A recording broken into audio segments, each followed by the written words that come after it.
परम प्रेममय श्री ठाकुर अनुकूलचंद्र शाश्वती ग्रंथ पाठ मोर कथा गुड़िक जो तुम केवल कथा और चिंतार खोराक मात्र हुए करवा बा आचरण भितर दे सेगुड़िक जदि वास्तव में फुटे तोली न पार तेरे पाइबा जे तुम साच्छन्न रही ता किंतु अति निश्चय तुमर मो सेवा मनीष दुर्बल अशक्त जेते बेसी साहाय्य मध्य तार सेते प्रयोजन चर्या और शुश्रूषा मध्य तदनुरूप तेरे श्रद्धा और सम्मानर भूमि बजाय रखी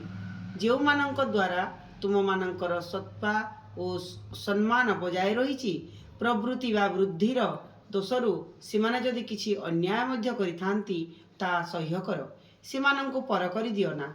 प्रिय ही करि रख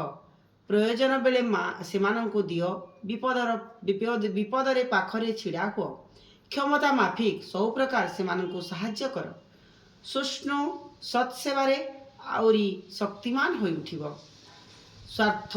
हेब सेमाने तुम मानकर तुमे माने भी हेब ताहा ही सेमानकर मध्य स्वभावत निराशा निस्व ही होई रहिबो जदि फेरी न चाह मध्य आउ देवार आकांक्षा ही जदि थाए नजर रख जहाको देउछ तुम दानरे से जेपरि परिरक्षित हुए परिपोषित हुए परिपूरित हुए समय और अवस्था को अवहेला करेना रुग्ण अश्रद्धा करना अस्पृश्य करी रखना तुमर मर्मस्पर्शी सहानुभूति और सेवा सम्यक प्रतिषेधी आचार रे ताकु जेपरि स्नेहदक्ष बुद्धिमतार सहित निरामय करी तोले भगवानंकर आशीर्वाद नंदित करी तोलिब तुमको तुमर प्रतिषेधी आचार सेवा वाक्य सहानुभूति स्नेहदक्ष कर्मपटुता सर्वत्र भाव जेपरि भरसा भरा ईश्वर जाजी हुए आउ तद्वारा रोगी जेपरि एपरि प्राणवंत होई उठे जद्वारा तार अंतर्निहित आरोग्य शक्ति और आरोग्य नीति अकाट्य मधुर होई आरोग्य रे पथर नहीं जाए